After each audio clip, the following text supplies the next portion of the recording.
Okay, well, you probably don't want to see me with my sunglasses on, so I'll take off my sunglasses. But this is Leslie Hassler. So I can put a new mask on me. I don't want to put a mask on. I don't know about you, but I don't need a mask right now. But I'm Leslie Hassler. I'm with Your Biz Rules Business Coaching, and I'm trying to figure out how to look at the camera today. But I'm in the carpool. See? Cars beside me. The school, the carpool. Why? Because I'm a working mom. I mean, one of the reasons I probably do what I do and why I'm an entrepreneur is because I actually want to be able to pick up my kids from the carpool. Now, we're in Richardson. We don't really have a whole lot of buses, so they could walk, but why not have a little bit of time with them in the carpool? So I was challenged over the weekend at a conference to message daily. That's to share something about what I do every day.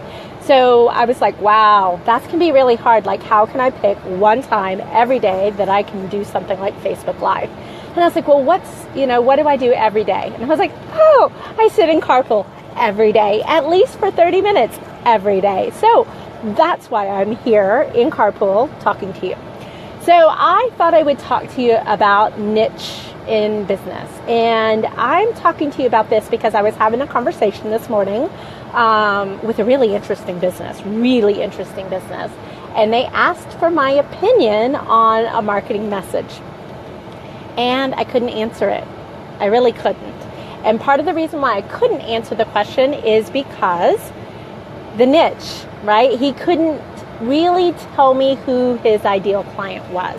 And this is a little, saying, quote, mantra that I tell people all the time.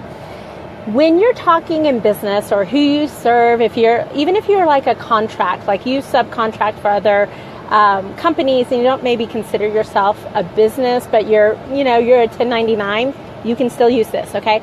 So when you say, I help anyone, everyone, someone, you're actually saying, I help no one. And I know that might sound a little counterintuitive, but the reason why we work on niche is so that we can get specific.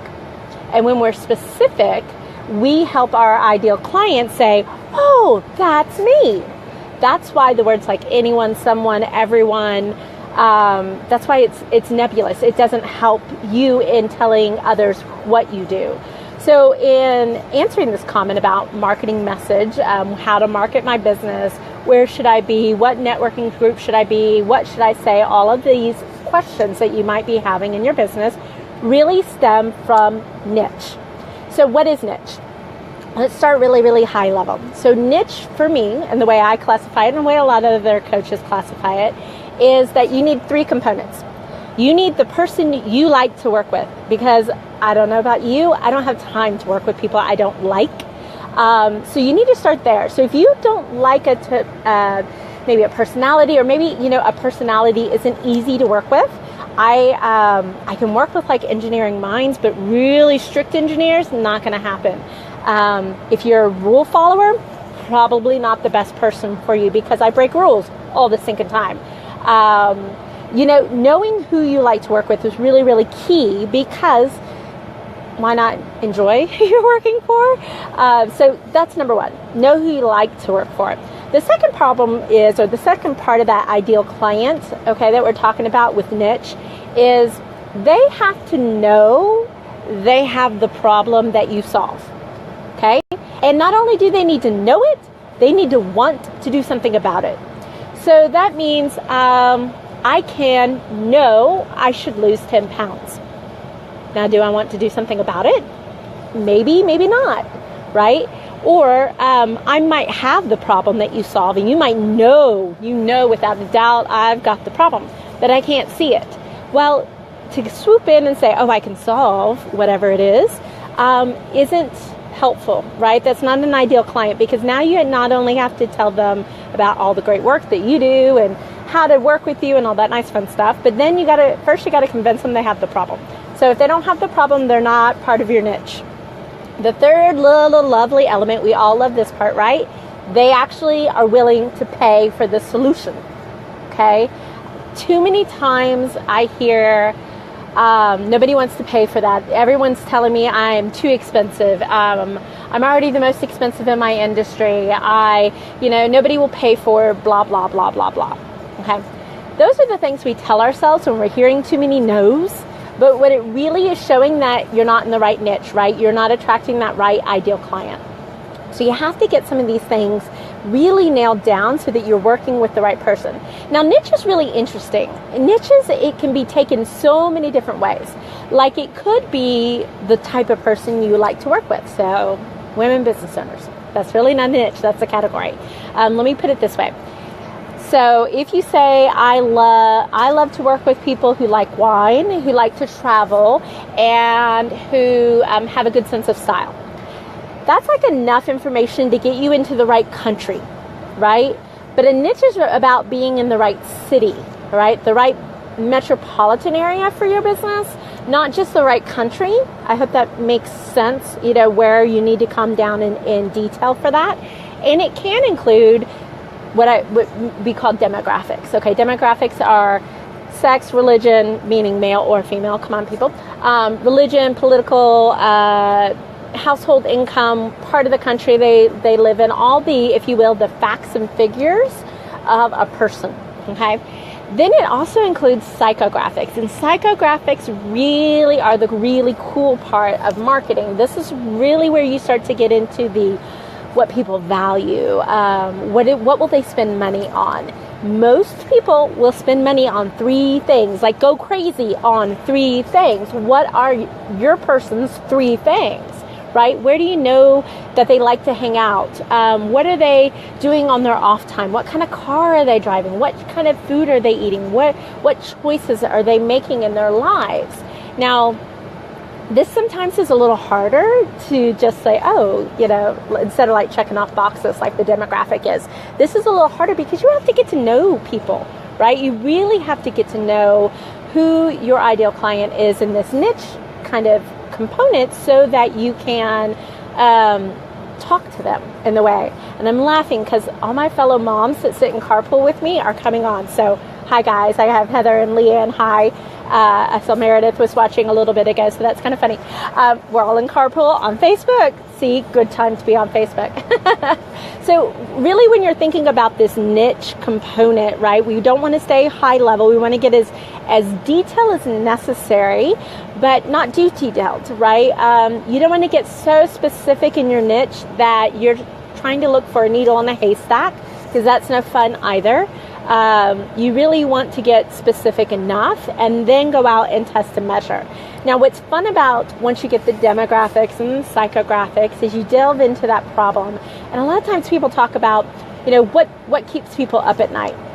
Well, if you happen to be solving a problem in your business that you're intimately aware of and know and have spent those sleepless nights on, you can start thinking about what woke you up in the middle of the night. Why are you, what were you concerned about? What were your fears? What would you just wish if you had a magic wand and if somebody waved it, what would it fix? All of those components when you're thinking about niching for your clients are really the music to their ears.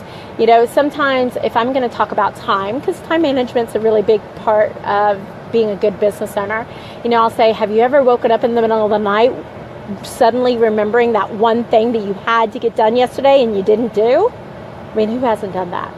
I did it this morning. Had to correct something that I was supposed to do on Friday.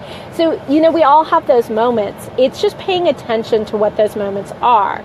Because when we're marketing, all right, we really are looking for self-selection. We want it to be easy for somebody to come to us to say, yes, this is who I need. I have Dr. Skinner, howdy, and Deb kind of popping in too, so this is a lot of fun. So like even Deb, since you mentioned in here that you lease apartments, it's really understanding who that ideal renter is and what motivates them and why they choose you and all of those things. That's part of the niche that I'm talking about. Those elements that really make it simple for your client to say, this is a good fit for me. Now, how do you use this? So I hope niche makes sense. In fact, here's what I'll do. I'm going to give you my personal email because that would be crazy on Facebook, right? Here's what I'm going to do. I actually have a little workbook that you can work through if you're thinking about niche. And I think it's maybe 10 pages. I know that sounds really long, but it's long because it's simple. And so some days you have a little length when you break things down into little bitty chunks. So what this is kind of a niche workbook, if you will, what you can go through, and really it has questions to ask yourself, I guess, about who your ideal client is. So if you'd like that, you can email me, and I'm giving you my other email address. I do monitor it, but if you're going to spam, I guess if you're going to be the kind of person to spam, this would be the email to spam. But don't spam me, please. This is good stuff. So if you will email me at support, so SUPPORT at yourbizrules.com, I will email you this free of charge, not a problem. You can have it and you can work your way through it. So why is that important? Here's what niche does. When you understand who you're dealing with, who you're talking to, why they want to buy from you, where they are, how they spend their time, you suddenly know so many things. You know where to spend your marketing dollars. So if you're going to network, you'll know which groups to go to and why, and which groups might be better than other groups.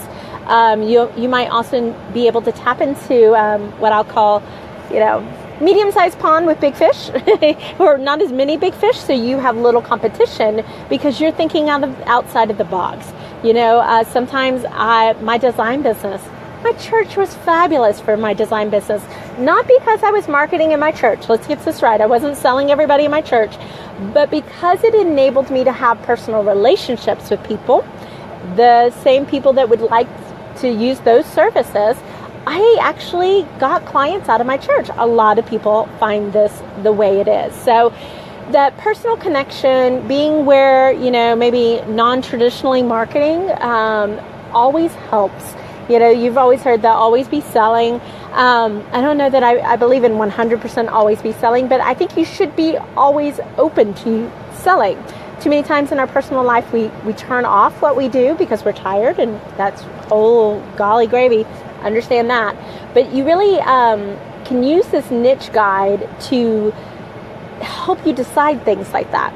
It also helps you decide what to say, the messaging, right? The person I was talking to, they were talking about, well, we have traffic coming to buy tickets for an event, but they're not purchasing.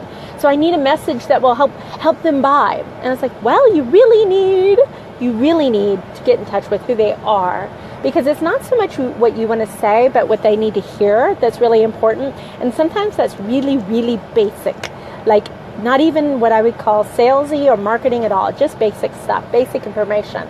So that's what that niche workbook will do. So if you want that, it's support at yourbizrules.com. I'll check it tomorrow because I'm headed to a mentoring Monday with the Dallas Business Journal here in 55 minutes. And we'll be back in the office today, so that's when you'll get it. So that's really what you can do. So it's an amazing first step in a business.